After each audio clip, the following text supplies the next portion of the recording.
Hello. Hey guys. Well, welcome to another episode of the Clinical Waste Podcast, where I'm clinically insane and this is going to be a waste of your time. And today, we've got another special guest. Hey! Hey! Who are you? I'm Kiara, the best sibling. This is my sister. Oh my god. Hi. What's your name? Kiara. What's your Instagram? Oh. Kiara.gxx. What's the OnlyFans at? No! Ah! Ooh. So, welcome to my podcast. Thank you for being here. I really appreciate that. And today we're going to talk about a really fun, exciting, cool topic. What do you reckon? The best day of our lives. We're going to talk about grief. Yeah. For those of you who know, you know. And if you don't know, you're about to know. Yeah. Okay. Is your phone on silent? No. Girl! I didn't know mine Actually, it is. Mine is too. Mine's always on silent, bitch. So, we're going to talk about grief. And why would we know about grief? Because you don't got no mum, bitch. You don't got no mum either, bitch. Shit. Where'd she go? Who Where'd that stole bitch her? at? Someone took her. No, we're going to talk about grief. I want to talk about, I wrote down a couple of things, but I kind of want to talk about, like, what the story of losing our beautiful mother, sort of the after events of, like, how we sort of dealt with it, how we sort of feel with it now, and I also want to just touch about how there was a time a few months ago where, like, we were feeling the exact sort of way, we were both feeling the same way, and neither of us knew. And then we talked about it and we're like, oh my god, we're both going through something. Anyway, talk about that. And then I also want to talk about the 5 stages of grief and see if that's actually true. Because you've heard of that, right? The 5 stages of grief, or the stages of grief. I remember, like, looking them up soon to when it happened to be like, what's going to happen to me? Yeah, and I looked them up a little bit, but I was like, I don't know. So I want to go through them with you and we'll discuss, I guess, if that is true. If we're, or what stage we're on. Yeah. So yeah, if you didn't know, mine and Kiara's and I, our beautiful mum passed away on December the 13th or 14th? 14th. I've got a 14th of December, 2023. Two. Holy shit, it's been so long ago. It's 2 years. I know. Okay, so yeah, 2022, December the 14th. Very suddenly and surprisingly, we lost our mum. Yeah. It was like, she was in hospital within like a week, and then like the week later or whatever, like we'd lost her. Yeah. And I don't want to go into all like the medical details, but it was basically just like a blood infection and her body couldn't handle it. A sepsis blood infection, I think it was called, right? Mm-hmm. Yeah. And it was also, it started because of her celiac disease. Yeah. That so she was... we didn't know she had until she passed, undiagnosed gluten intolerance for a bit. Yeah. It killed her insides and also... Yeah, like she couldn't fight off that infection. She was living with it for years. Yeah. Her body was not healthy. Yeah. And yeah, she was 42 or 41? 42. She was 42. Very, very young. No. She was 42. But if it's 2 years, then... 43. How old am I? 23. 23. So she would be 43 right now. She would be, but I meant she passed away at 42. That's what I Hasn't she had 2 birthdays since she died? I swear she wasn't 41 when she died. Wait, the math is not mathing. Oh no. Okay, anyway, she was 42.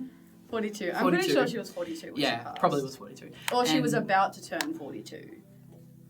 Because she died in December. Her birthday is March. She was either 41 or 42. She was 41, I think. I think she was 41. I don't know. Who cares? Anyway, she was, really young, obviously. 41 or 42.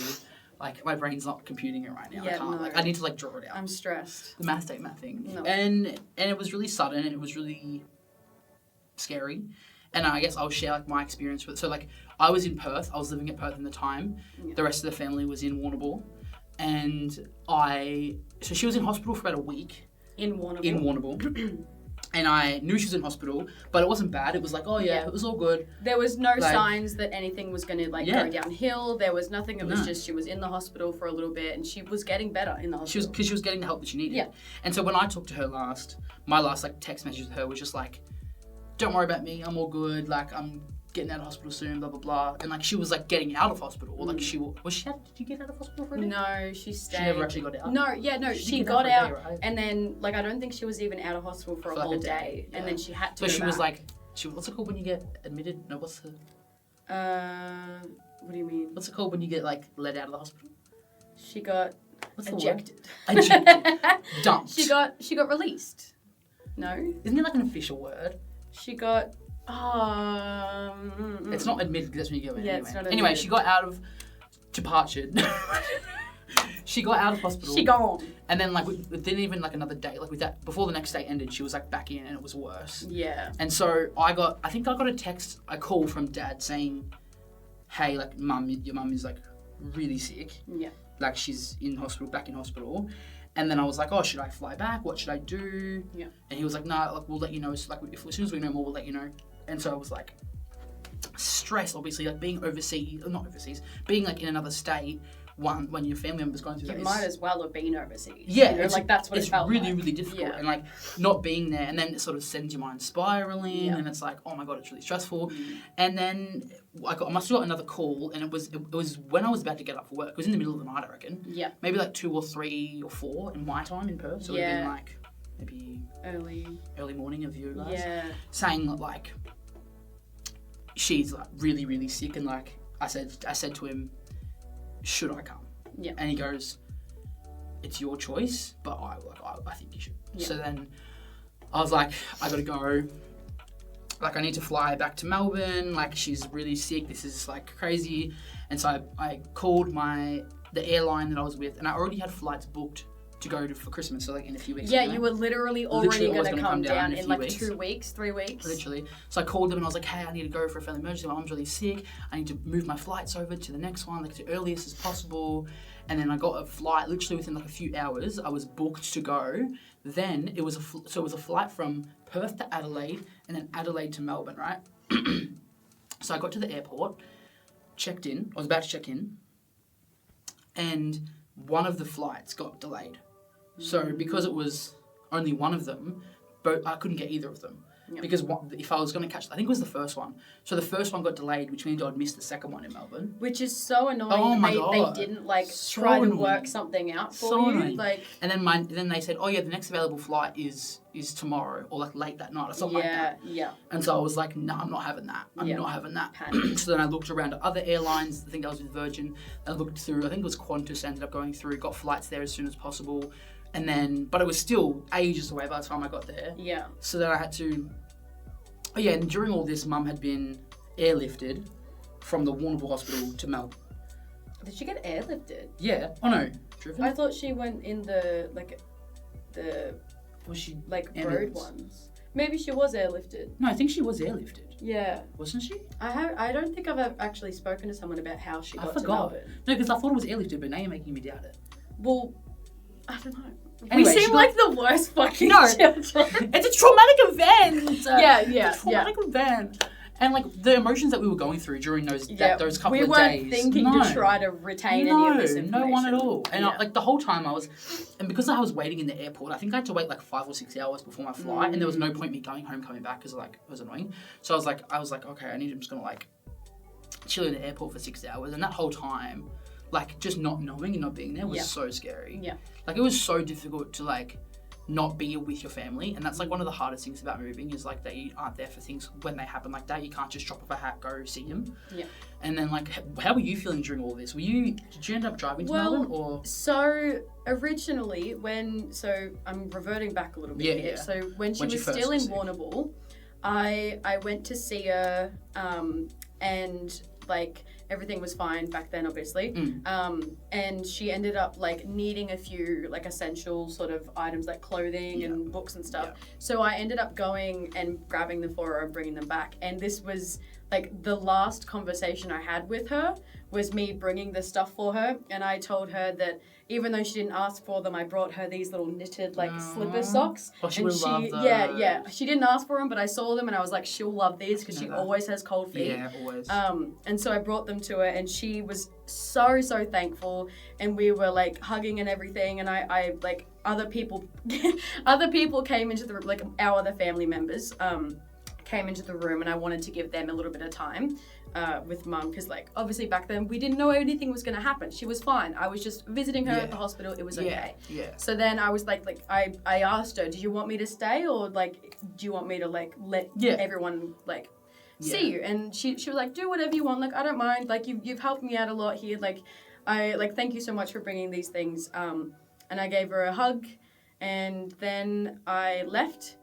Because everyone else was there, right? Yeah, because I didn't leave her by herself. Yeah, she was fine. Yeah. She was in her bed laughing away, making jokes. She was having a really good time in hospital. She wasn't suffering or anything. No.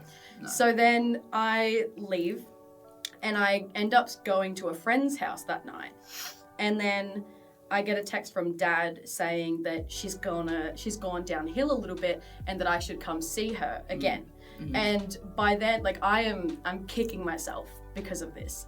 I decided to stay at my friend's house instead of go see her, because our dad is kind of like bad at translating. Yeah, he makes things seem a lot worse than they are. So in my brain, I'm like, she'll be fine. Yeah. Like he's just really stressed about everything that's happening. Yeah. Like I'm just gonna stay here and then it'll be okay. And then I think I went to sleep, and then I woke up whenever it was that she was getting airlifted out, and I got the message from Dad, and I was like, he said, we're driving up to Melbourne, like I need you to come home right now, we need to go. And so that's when I went back to the house. We were all like really stressed, kind of not really knowing anything at this stage, just knowing that she was going to Melbourne and there was something kind of bad happening. I feel like if she's going to Melbourne, you kind of know that it's bad. And did she slip into the coma before she was airlifted, do you know? Like, was it in Warrnambool? This is what we still don't know. I was talking to Nana about this. I'm pretty sure she was talking on the way to Melbourne. Yeah, I think so. I'm pretty sure I heard from someone that, like, I think by the time she got to Melbourne, she was out, I think. Yeah. But maybe before, just as. Yeah. I think it was, like, somewhere on the way to Melbourne, or, like, just as she got to Melbourne, that's when she slipped into a coma. Yeah. Or did they put her into I think they might have put her into a coma, actually, because, her body was... Yeah, the pain was, like, bad. Yeah. Really bad. Yeah. And how were you feeling during all that, like, that drive to Melbourne? Honestly, it hadn't really sunk in what was happening. Yeah. Like, in my head, I'm like, oh yeah, we're going to Melbourne, like, we're gonna go see her, like, hopefully everything's gonna be okay. Like, I was talking to my partner at the time, messaging him, and he was like, if you guys are gonna be up there for a while, like, I'll come up and see you in a couple days. I just can't come up right now. Like, we were all expecting that we'd be up there for a while she's recovering, and then, like, eventually she'd be able to come home. But then... That's exactly how I was feeling. Yeah. That denial. And it was... we should have worn tissues. Yeah. The part that sunk it in for me was when I first saw her at the Melbourne hospital. Mm-hmm. So... I obviously saw her before Coden did, because Coden, I was stuck at the airport. Coden was still way away. Like all of us, all the rest of our family was up there at that stage, and we were all heartbroken for you. We were all saying like we were literally. Nana was telling Mum to stay, to hold on, wait. That's gonna make me cry. Yeah. Okay. But I just remember it was during COVID. Like, it was while COVID was bad. This was the end of 2022. Was it? Yeah. So there was still restrictions on who could go in to see, like, how many people could go in. Yeah. So I think when we first got there, it was only 2 or 3 at a time. You wouldn't even. Yeah, you didn't experience any of this. It was like 2 or 3 of us at a time, and then the rest of us were in this other, like, waiting area. That's so hard. Yeah. So, like, I was trying to let other people have time, and I didn't want to be too selfish, but I wanted to be around her. Yeah, it's my mum, you know. And so, like, we kept taking in turns and doing everything, and the whole time we're still kind of in the mindset that she'll come back from this. But to give, like, a bit of a... I don't know, want to give, like, a visual, but she was in her bed, obviously, like, eyes shut, in a coma, and she had fluid in her entire body. So her entire body was puffed up. Like the part that broke me the most was she was unrecognizable. She didn't look like my mum anymore. Yeah. And that's when I first cried, because I had been able to keep it in, and then I saw her and my heart just sank, and I cried, and Zaid cried seeing her. Not Zaid. Yep, yeah. Zaid, our younger brother, he cried. He's not an emotional person. I don't think I've ever really seen him cry other than when he gets really angry. And he sometimes cries. Yeah. But he cried, and like one of the worst parts about Zaid was like, he was like, she's not going to be able to see my 18th birthday. And that really got me. It really got me, because he was a wreck. I ended up having to leave the room with Zaid because he was crying. He couldn't keep it in, and he was like almost hyperventilating. So we had to like go out into the waiting area, and I calmed him down. We ended up walking to the toilets so that we could just get a bit of a breather. But yeah, I think like seeing his reaction definitely sort of hit you a bit. It was like, this is real now. Because obviously, like, I'm an emotional person. I cry all the time. I know. So like, we know. If you know me, you know. So like, me having an emotional reaction wasn't anything. And then like Zaid had a reaction. And then Dad, oh my God, it took a long time for Dad to even like be comfortable next to her and touching her and holding her hand. And it took a while for him to like say anything to her and stuff like that. Like, I never talked to her about that. Yeah. It's interesting to think of. And all this meanwhile, I was stuck at the airport waiting for my flight. And then I guess like before I got on the plane, like, I was talking to different people throughout that day. I was talking to Putty, I was talking to you, I was talking to Dad, to Tani, everyone. Mm-hmm. And like, no one really knew what was going on. Like, I don't really remember exactly what the diagnosis or what was happening, but like all I remember is that like it was unknown. Yeah. And then I guess I like just had like the thoughts start kicking in of like, okay, what if she does go? Like, you know, she can't, like, no, we can't lose her. It's our mum. She's not gonna. It's like that denial. And it's like, we can't lose her. Yeah, it was crazy. And then by the time I landed in Melbourne, someone had ordered me an Uber, and I was texting like, because obviously I couldn't text for like 3 hours on the plane. On the plane, yeah. So by the time I got back, I was like, once I got moved, I was like, hey, like I think talking to you and to Dad, like, hey, what's going on? How is she? Blah blah. And then either I don't remember if like no one responded to me, or Dad said, I'll tell you when we get here, something like that. I said it. Yeah. I said. And you were like, I'll tell you when you get here. Yeah. Yeah. And to me, I knew. I was like, hey, well, she's not gonna make it. Because if you're not telling me that she's okay, you want me to wait till I get there? I was like, nah, it's gone. We had been giving him like actual updates every single time we heard from the doctor, everything they said, all of that. Yeah. And then, he got off the plane and he was messaging, and I was like, I wanted to say something, but Dad was like, you can't say anything like that over text. Like, so I was like, I'm just going to have to try to word it in a way that's not too sus, away, but there was... Also, it's like, you can't... I couldn't. What did it look like for you guys when you found that out? So did they all sit you down in the room? Did they like, hey, we want to talk to you guys? Yeah. So we were in a room. It wasn't that big of a room. There was like a couple of couches and a couple of chairs. Yeah. And we all got called in, sat down. There were, I think, a doctor and a nurse that came in. I'm pretty sure there was two of them that came in. Probably like a grief counsel or something? It might have been something like that. I just know there was at least like one doctor and one other person. Yeah. And they sat us down, and obviously they said a lot of medical mumbo jumbo, went in one ear out the other. But I'm pretty sure it was actually Nana or Granddad that kind of said to them like, can you just sort of tell us straight up what's happening? Like, don't sugarcoat it. We don't want anything like this. We want to know what's happening. And at that point, they basically I can't remember exactly what was said, but it was something along the lines of like, they've done the best they can. They've done everything they can.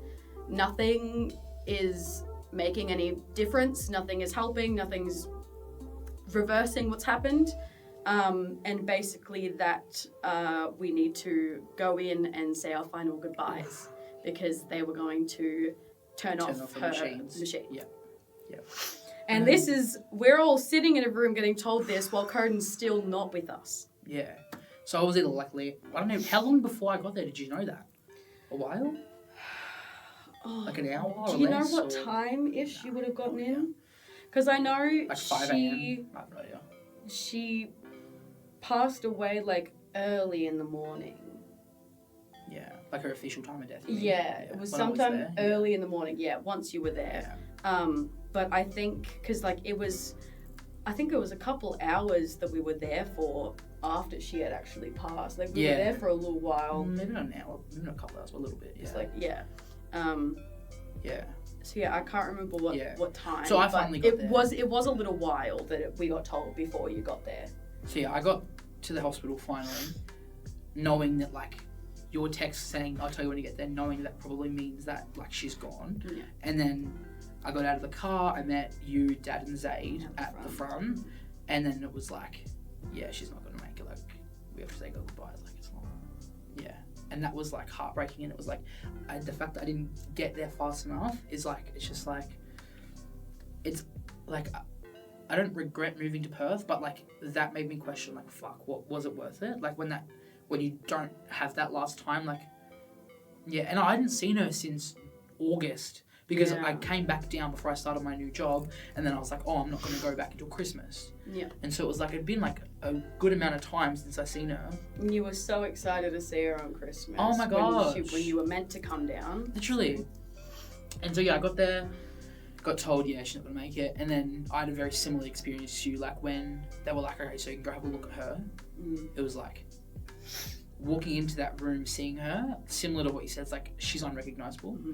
I warned him before he walked in. Yes. I said, be ready. It's a bit scary. Yeah. Like, it's not mum. Yeah. That's the exact words I would use. It's unrecognisable. It doesn't look at her. And like, but in the same sense of how hard it was to look at her, it also did make it not easier, but it made sense that, okay, we have to say goodbye to her. Yeah, if because this is what she looked unwell. Yeah, if this is the state that she's in, if this is how bad it is and how much pain she would be, luckily they put her in an induced coma, so she wasn't in any pain. Yeah. But if she wasn't, if the pain that she would have been in, I could just look at her and see that. And it sort of made it easier to be like, okay, well, we need to say goodbye because I don't want her in this state. See, something that kind of messed with my brain a little bit is like, I know she was in a coma and she wasn't experiencing pain, but do you remember her facial expression? She looked uncomfortable. Like, she didn't look like someone laying down, close their eyes, resting. She almost had like a kind of uneasy look on her face. Like, it didn't just look like, I don't remember exactly. I remember her eyes being closed as well. Yeah, her eyes were closed the whole time. It just like wasn't my mum. Like it was, but it wasn't. And so yeah, we had to say goodbye. It was so hard. It was just like, and it happened so fast. It wasn't real. The day before, I was about to just get ready and go to work like normal, and then now I'm here in Melbourne with all my family watching my mum go. It's like that. It's just like, it all happened so fast and it was so scary. And yeah, we said our goodbyes, and then the part that made me also realise, like, oh, this is serious, was when they sat us down in that room and they said, we're going to lift the, like, number of people that you can have. Like, everyone go in. Everyone go in. That's how you reckon then. And that's when it's like, okay, well, this is serious. This is all right, cool. And I remember, I think you were pretty good at talking to her once we were in there. Yeah. But something about, like, I almost couldn't get myself to say anything. Like, it almost felt wrong, like, talking to her and having her not respond or anything like that, even though her in phone land, she would never respond anyway. But yeah, she, like, I was sitting there and I was like, if I don't say anything, I'm going to regret it. And I know I will. So I got myself to say something, and I don't even remember what I said to her, just like, I love her and thank you for everything, stuff like that. Yeah, me too. But I remember Dad was saying he doesn't want to talk to her, he doesn't want to say anything, like, he doesn't want to do anything because then that's going to make it real. Yeah. And I remember sitting him down and I said, you have to. Yeah. You have to talk to her because you're going to kick yourself in the ass if you don't. And we ended up letting him go in there by himself. Right. And that's when he was able to. Because I had a feeling he was just feeling a little bit anxious talking to her in front of our family. He's not one to show much emotion. Yeah. And he was also, I spoke to him after the fact, and he said that he didn't feel like he could cry and be emotional because he felt like he needed to be strong for us. Which, like, I understand that, but, like, I agree. He lost the love of his life. You know, like the it's hard for everyone. The girl he had kids with, you know. Yeah. He had to, and he did talk to her, and he was very appreciative of the fact that we got him to, because it meant a lot. It was hard. It was like, there's nothing right to say, nothing wrong to say. It's just, it is what it is. And then we were all sort of around her. They turned off the machines, and she was breathing by herself for a bit. And like it took longer than I thought it would for her to pass. Yeah, like, I remember for a second my brain was like, is she gonna? And then I was like, no, don't. Also, I don't know if it's like a coincidence or not, but when I first got there and started talking, I was like, hey, I'm here. There was like a tear that rolled down her eye. Yeah. I don't know if that's like a coincidence or not. She cried. The moment that I talked to her, there was a tear. Yeah. So I don't know if that was like, I don't know. Because Carden and Mum were like best friends. Yeah. Like, I had a really good relationship with her, but you and her were like two peas in a pod. Yeah. So like, I would just say I was our only friend. Yeah.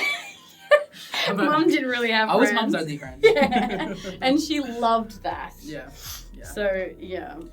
Yeah, it's like, so we said goodbye to her, and then she passed, and then I guess, like, it just felt like we were just, like, frozen for a bit, I think, after. Like, the first day or so, it was just like, what the fuck? Yeah. And, like, how do you, like, leave and, like, carry on with after what just happened? It's just like, I don't know. It's weird. Walking out of that hospital, the sun was coming up. We were in Melbourne on, like, kind of a cloudy day. Didn't feel real. No. Nothing, like, the whole world didn't feel real. No. Very, like, uncanny valley almost kind of feeling. Like, it was really weird. Yeah, and, like, you know, the only thing that, like, I hated about after she passed is how fast we had to have the funeral. We drove down to Warrnambool and went straight to the funeral place. Yeah. The thing is, it's because we wanted to have it before Christmas. Or I don't know about if we, but Nana and Granddad wanted to get it over and done before with. Christmas, yeah. Which, like, I definitely, like, I understand where it's coming from. I don't think, because it's like, you don't want to have it too close to Christmas, and we also probably didn't want to wait till after, because then there's New Year's. So I get it, but it was really tough, like, going straight into that, because, like, you're still processing. We, like, hours before we were saying goodbye to our mum, and now we're sitting in a funeral parlour talking about what kind of coffin she wants. Yeah. Like, that was really uncomfortable. It's weird, and obviously it's never going to be easy, but it did feel a little bit scary considering it was, like, right on the day and stuff. Yeah, we got back into Warrnambool and went straight there. Yeah, it's scary. Yeah. I just, like... we talked about the funeral. But me and you both spoke at the funeral. Both said a little bit. Was it a eulogy? Both spoke, which was nice. We wrote our own speeches. Yeah, wrote our own speeches, which was nice. Beautiful funeral. It was packed. Oh. It was really nice to see how many people came. Big came. church, and it was packed. And, what... Should we look at the stages of grief and then go through if we've gone through them? Let's do it. Let's go through them. Anything else I just want to say this one thing beforehand. You probably also experienced this. In the, like... I feel like it was even like the first few months after she passed away. You'd be like, okay, and then you'd remember. Yeah. Be like, oh. Oh. Like, there were some times where, like, I went to message Mum, and then I was like, oh, hold on a second, I can't do that. I guess I should say as well, like, the thing that was hard as well was, like, I was going back to stay at Nana and Granddad's house, which is where Mum lived. Yeah. So, like, I went back to going to see her bed and her clothes and her... like everything, like her freaking water bottles and living, like everything. I was living with her before she went to the hospital, and then once she passed away, I personally couldn't handle being in that house anymore, so I moved in with my dad. But I couldn't imagine how it felt. Weird. It was really hard. Every time walking into that house since just felt weird. I have like a thing that's like I've always like thought about is like one day I walked into like the house and walked in the back room and like Granddad was like laying where she was laying and just like in like the feeding position. Oh, poor granddad. Like, that was so heartbreaking to see that. Yeah, I never really saw granddad break. Like, granddad stayed pretty strong throughout. Yes, I didn't really see that. It's scary. Yeah. All right, let's talk about the stages of grief. So I've got them in front of me. The first one is denial. Yes. I think that's totally true. Oh, yeah. That is so We've true. already spoken about that. We deny. Some of the other emotions in this she's not gone. It's like under denial. It's like avoidance, confusion, elation, shock, and fear. Confusion? Confusion. A lot. Like, why? What? What do you mean she's gone? Yeah. I was just talking to her last week. Yeah. Like... I don't know. It's like, what now? What do you mean? Yeah, like, exactly. What? Like, it confusing denial. Yeah. Because, like, no, this can't happen. Like, I was talking to her last week. Yeah. No, she can't be dead. I don't believe it. Last week. No, I don't believe it. You're pulling my leg. I definitely think delusion is there. Yeah. The next one is anger. Yes. Anger? I got so mad. I got mad at just the world for taking her away. Yeah. And a part of me also got mad at Mum. Because we both know she was never good about... the doctors? Yeah. She had been sick for years. She always had, like, the fluid in her legs, and she's been having that for years, and she was always like, it's fine. It goes down, then I'm okay. Like, she had so many opportunities to go to the doctor to get the help she needed, but she just didn't. And I was so mad at her for that, because now she's left us and it could have been preventable. Yeah. I definitely agree with that. Like, anger, like, there's definitely some times when, like, I had some very dark, angry thoughts that, like, I shouldn't have been having. And it's like... It makes me angry at myself when I had those thoughts, though. Yeah. I was like, she's dead. Why am I angry at a dead woman? Yeah. Like... But it's just, like, how it is. You just can't control it. Yeah. But I think that's why anger is after denial, because you question it and then you get angry at why you're questioning it. You're like, I think that order already. Spot on. I agree. I agree. And, like, I think the thing that I was angry about is, like, why her? Yeah. There are so many worse people in this world.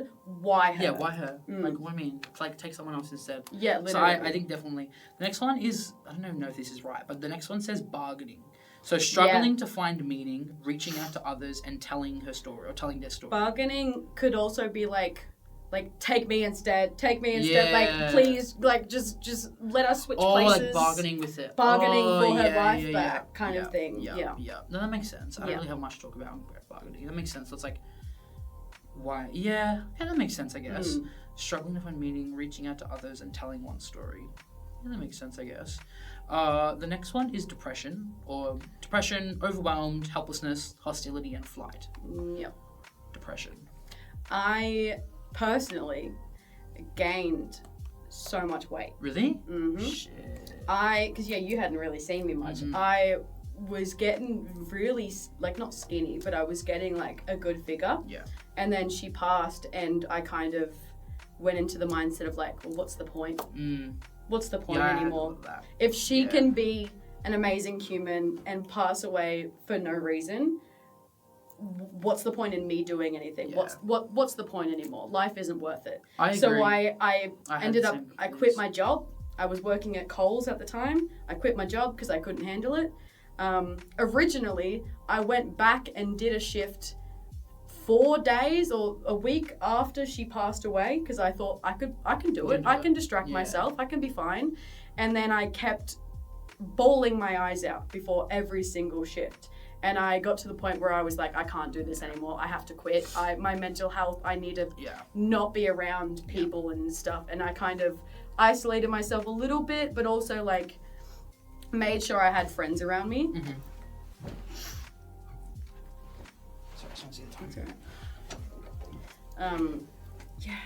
Yeah. No, I think this sort of thing, the anger and the depression. It was like, I definitely noticed one of my thought processes, like, that changed, I guess, the way that I thought about my job. It was like, I used to think about what everyone thought about me at work. Yeah. I used to feel like I had to people please and be like, I need to be perfect at my job. That's, like, the most important thing. I need to make sure that I'm doing everything on point and on track. And then it's like, once you lose someone, once I lose Mum, which was like, that was the worst thing that could have ever happened. And then once that happened, it was like, oh, well, now this doesn't matter. Yeah. So like I started not trying as hard at work, not caring as much, and because like nothing can be worse than my mum dying. Yeah. It's like, well, what's the point of like trying so hard at this when and like I started started like doing drugs and a little bit like party drugs and stuff every weekend. It was just like, what's the point of like trying to live a better lifestyle? But then it was also a mix of like that, but also like I know mum wants me to do well in Perth, so it was like a mix of like, it was a lot of self-hatred because I knew mum wouldn't want me to be like this. Do what it's a weird mix of like I want to make her proud also, but I feel like shit. And it's like a weird like mix I want to make her proud, but I can't anymore, so what's the point? What's the point of it? I agree with that. What else did I say? Like overwhelmed, helplessness. Yeah, that's a good one. I think helplessness is a very... I remember laying in bed, looking up at the ceiling, just being like how do I go on? Like, what do I do? I can't do anything. I can't go and live my life. Oh, that's another thing with anger. Sorry to revert back. No, I got to a point, I was so mad at everyone else, probably like 3 months later, I was so mad at the world for moving on. Because I thought that I need time, my whole family needs time, we need time to recuperate, we need time to like be together, we need time to grieve this, and everyone else was just going on with their lives. And of course they would, because like not everyone else's mum fucking died, but like I was so mad that everyone in the world just continued. Everything in the world just kept going on. And like I remember feeling the helplessness of like, time is going and I can't stop it, but I need to stop it because I need time. I need to breathe. It's a lot of emotions like to go through, and I feel like it also like some of these stages you sort of like dip into every now and again. I think, it's back and forth. Although it's like stages where you think you go one by one, I think you sort of ebb and flow into some of them a bit more. And like even still today, I think like some stuff that I'm angry about and stuff like that. But it's like, I think it sort of you go back and forth into certain things. It's not like you're just experiencing this and then you move on to the next stage and then you move on. It's like the first stage and then a little bit of the next and then a little bit of the first one and then a little bit of this next one. I don't know like where this comes into any of these stages, but like you ever think about like how sad it is that like we're not going to have her at our weddings, or we're not going to have her like if someone has a kid, like if I have a baby or one of us has a baby, whatever, you know, like, and we won't have her at like big milestones. I don't know what that stage of what that is goes into here, but like I think that that's one of the things that are always constant. Like whenever there's something that happens in my life, like even the other day when I got a job, I was like, I want to talk to my mom about it. And it's like little things like. It's like little things from that all the way to big things like getting married or like meeting a partner. It's like, I'm never going to be able to introduce a partner to my mum. Yeah. Like, she's never going to know that, like, I'm being looked after by a partner, which is fucking sad. She's never going to know you did the podcast. Literally. Like, there's so many things that I just wish I could share that with her. Yeah. And, like, I know that wherever, like, I don't know what my religion is and what I believe in, but, like, I just know that if she is out there looking or whatever, like, she is really proud of what I'm doing and what we're doing. And, like, even just doing this today, I'm sure she'd be happy about. But it's just, like, not having her for those big moments, it's fucking shit. Because she was our biggest fan. Yeah. Every time we had a tiny little accomplishment, like we would do something cool at school and we'd come home and be like, oh my God, Mum, guess what? And we'd tell her and she'd be like, oh my God, I'm so proud of you. Like, good job, baby. She would also let you pretty much do whatever you, like she would be like, follow your dreams. Like if you want to do this or that, she would always like accept you. She was not, opposed? Not opposed to me doing OnlyFans. Like, she respects the coin. She respects the hustle. Get that coin, bitch. But like even when I was working at BP and I literally quit on the spot and I was like, hey Mum, I'm jobless, and I literally just quit my job, and she was just like, it's alright, you know, it'll be fine. Like you get a new job, blah blah blah. Like I don't know. I guess like that's why it's hard because like we know that we would always have her support, but when she's not here, it's like hard. Yeah. And you sort of lose that sometimes. Mm-hmm. Yeah. That's sad. What's the next stage? Acceptance. I guess. Like, I feel like acceptance is kind of the worst word to use for it. Because, like, it is acceptance, but it sounds like you're moving on. Yeah, acceptance also sounds like you had a choice. True. You know? True. Like, we didn't have a choice. Like, one day you woke up and be like, yeah, good. Yeah, exactly. Like, it's it is acceptance, but it's not at the same time. Like, we both, obviously, it's been almost 2 years now, so we have been through all the sort of emotions and everything, and I'm pretty sure we could both say we have accepted it. Yeah. We know she's passed. We're like, it's not something that I have to remind myself of and stuff like that. But it's not like acceptance, like I'm happy about it, you know? Like, acceptance doesn't feel like the right word. Yeah. Because it's just like life goes on. Have you seen that analogy of grief where it's like, imagine there's like a room and there's a button on the wall, and then there's a big red ball that's bouncing around the room, and then it hits that button and you get that grief. Every time the ball hits the button, it gets smaller. And so I think it's some of that. Every time you experience it, it gets a bit easier. It gets easier, and then so the grief is always bouncing around. Yeah. It's always bouncing. It's always there. Yeah. And then every now and then it'll hit that button on the wall. Every now and then and it'll trigger something. Yeah.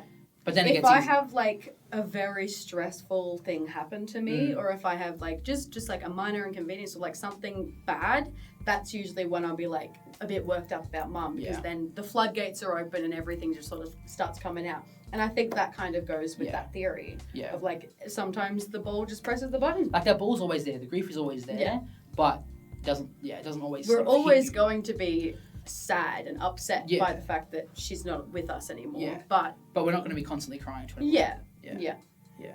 No, I think I'm definitely like through. Like I think like I said, acceptance isn't the right word. I think it's more just like I would just use the phrase like coming to terms with it. Yeah. Like I've just come to terms with that. It is what it is. And life goes on. For me, one thing that I found sort of made things easier for me was like I know that she would be proud of whatever I was doing, even if I was to like be homeless and like living on the street. Like I just know that I would always have her support and her love. 100%. And so I think that makes it easier in the sense that like whenever I am having a tough time, I know that she'd be proud of me. I know that she loves me. And I guess I know that's like the little things that I guess I can sort of like, if anyone else is going through grief or like stuff like, it's like just try to think like that. I guess it's like sort of hard depending on who you've lost. Like it might not be a mum, but if you've lost a parent, I don't know, they're always I guess loving you and with you. I guess that makes it easier for me. I don't know. I actually had a really weird thing happen to me a few weeks ago. Yes. No, I haven't even told you about this actually. I was sitting out the back of my house on my little Really? chair. Really? Oh my god! I would be sitting at the back. No, so yeah, I was sitting at the back on the chair. I randomly, in my head, just started thinking about Mum. There wasn't anything that prompted it, nothing. I think I was sitting there on TikTok at the time. I just started thinking about Mum, and then I sort of like just put my phone down, looked around, sort of sat with the feeling, and I kid you not, I felt this. Ooh! Like a hand. No, but like it didn't feel scary. It was like comforting. Like, it sounds like bullshit, and it could have just been, like, my brain making up things, but I swear to God, I felt, like the pressure of, like, a hand on my shoulder. As if she was standing there and just, like, I'm here. Ooh. And it was, like, at the same time as the thought of her just randomly was in my mind. But it was, like, nice. It was a nice feeling. It was a nice feeling. It wasn't scary. It wasn't That's like, cool. Oh, my God, I didn't jump. I didn't like do that. anything. It was just like, oh. Yeah, I like that. And then I just went along with my day. Yeah. Hey. Yeah, I guess there are 5 stages of grief. I don't know what else. If you have any advice to someone going through grief, do you have any advice? Any tips that maybe you want to give out? Be patient. It doesn't all happen all at once. It takes a long time to even get to the acceptance part, and that like. Don't feel bad about how you're grieving because everyone grieves differently. Yeah. Everyone needs a different thing to be able to survive this world. Yeah. So just because our grief looked different to how you might be feeling doesn't mean that you're wrong, because grief comes in many different shapes and you should make a colours. podcast. That's nice. Oh my God, that brings me up to what I forgot to say.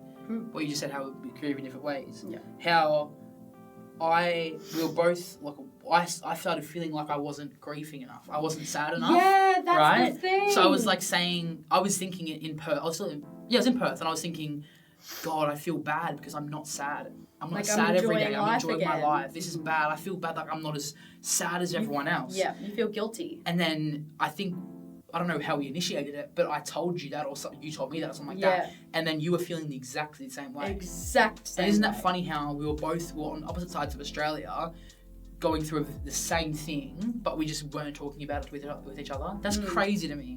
That's so cool. I don't know. Not cool, but like, it's weird. Yeah. Because we were both like I don't know. Maybe we were both just in a really good spot in life. Yeah. It was like, it was like, I think it was after I had like started doing DoorDash again. I was actually working again. My relationship with my friends was all going well. And you're like, I think I had also met some new friends as well, or made some new connections, gotten a bit closer with some old friends, something like that. And I just like, I remember going out and like having a really fun day, and then I'd come home and be by myself and be like, I feel like I should be crying. Yes. Like I feel like bad because I don't feel bad. Yeah. You know? Yeah. And we were, I almost didn't want to tell you about this because I was like, I don't want him to be like, how dare she be feeling okay? Like, in my head, that's what he would have done. Feeling the exact same way. Neither of us would have been mean to each other about that ever. No. But it just, one day we decided to, one of us told the other, and we were like, oh my God, I'm feeling the exact same way. Like, and I think that helped a lot with how I was feeling. Knowing you were the same, I was like, okay, I'm okay. Yeah. I don't have to feel bad. Yeah, because it was like, I don't know, that's like, it's beautiful almost. Yeah. It's like, it's just crazy how we were both doing the same thing and we just didn't tell each other. Yeah. Yeah, if I had any tips for grief, I would say, I don't even know if you said this, but like, go easy on yourself. Yeah. Like, don't be so hard on yourself. Like, take all the time that you need. Yeah.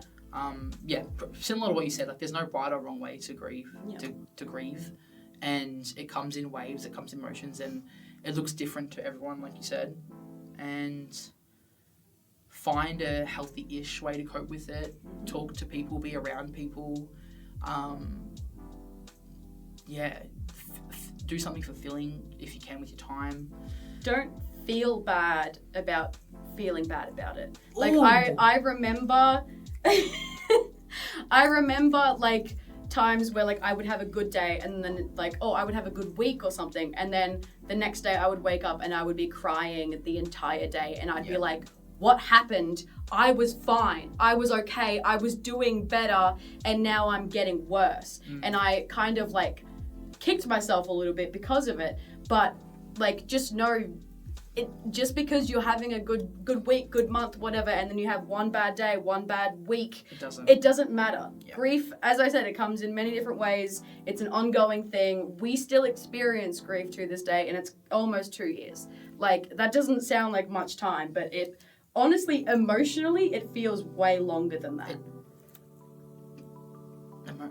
Not emotionally. I don't know how I meant to word that, but like, I don't know. It feels like I've been through years worth of emotions in that short amount of time. Yeah, I get what you're right. Emotionally, it's been a long time. Yeah, I get what you mean. Like, emotionally, we've been through a lot since then, but it feels like that event happened no longer. Yeah, exactly.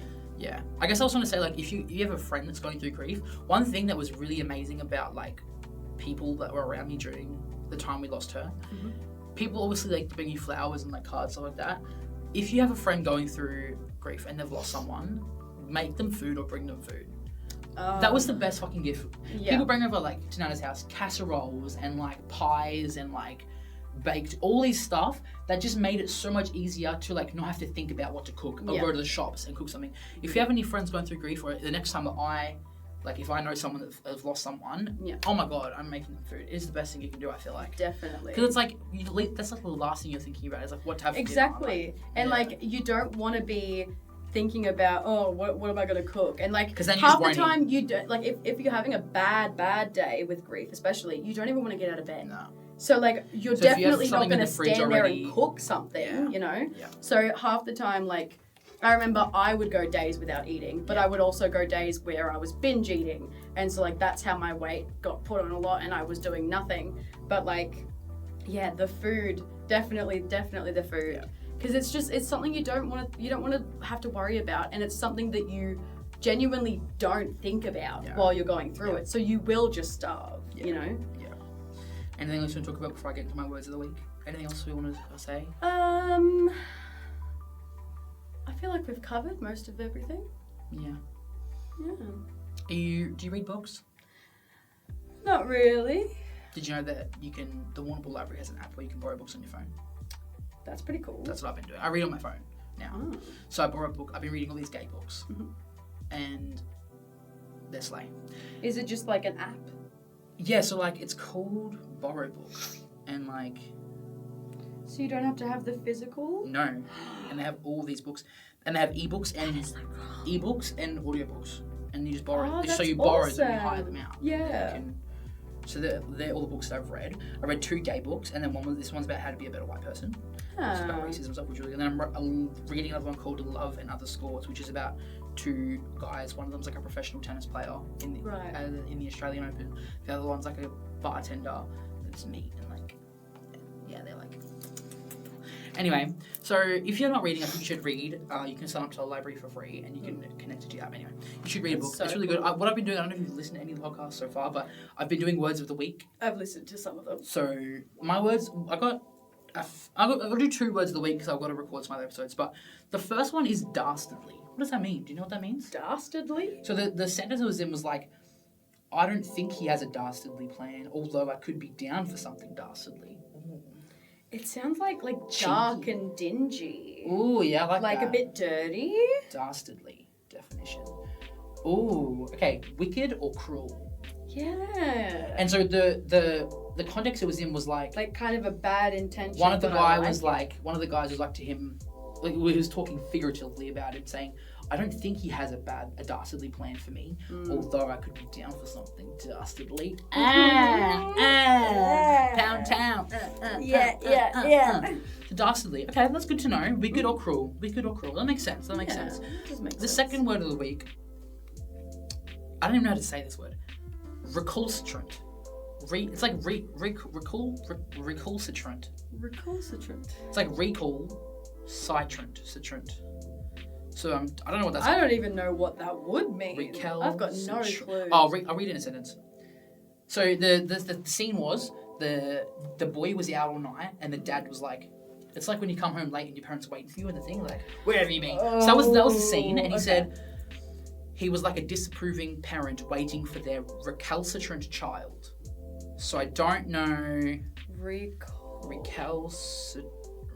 How is that gonna? Okay, the word means having an when you look up a definition and the definition has another word you don't know. Yeah. Having an abstinently uncooperative attitude towards authority or discipline. A class of recalcitrant. What abstinence is. What's like abstinent in this? Yeah, but you know what abstinence is. Abstinence for like you don't do it. Obviously. Yeah, so like that would be the kind of that word seems like it's coming from abstinence. So it's like having an obstinately uncooperative attitude towards authority or discipline. The example is a class of recalcitrant 15-year-olds. So rebellious. Yeah. Or like it's something sort of an attitude towards the authority or... I need to ask it on Google itself so I can actually... I want to hear them pronounce it. An issue with authority. Sort, I guess. Recalcitrant. Can she speak it? Recalcitrant. I was saying it right. Yeah. Having an obstinately uncooperative attitude towards... So then he was like a disapproving parent waiting for their recalcitrant child. So just like rebelling against authority. Yeah. Okay, that makes sense. Like he would have expected his child to do something like this. You know? Like he was waiting for his recalcitrant child. Yeah. Okay, that makes sense. Yeah. Well, they're my 2 words of the week, and we've recorded for just about 55 minutes, so we're going to wrap it up. Thank you so much for coming today. Thank you for having me. I really enjoyed it. What was the Instagram again? Kiara, I'll spell it out. KEIARA.GXX. Anything else you want to plug? Anything coming up? No, not really. I'm pretty boring.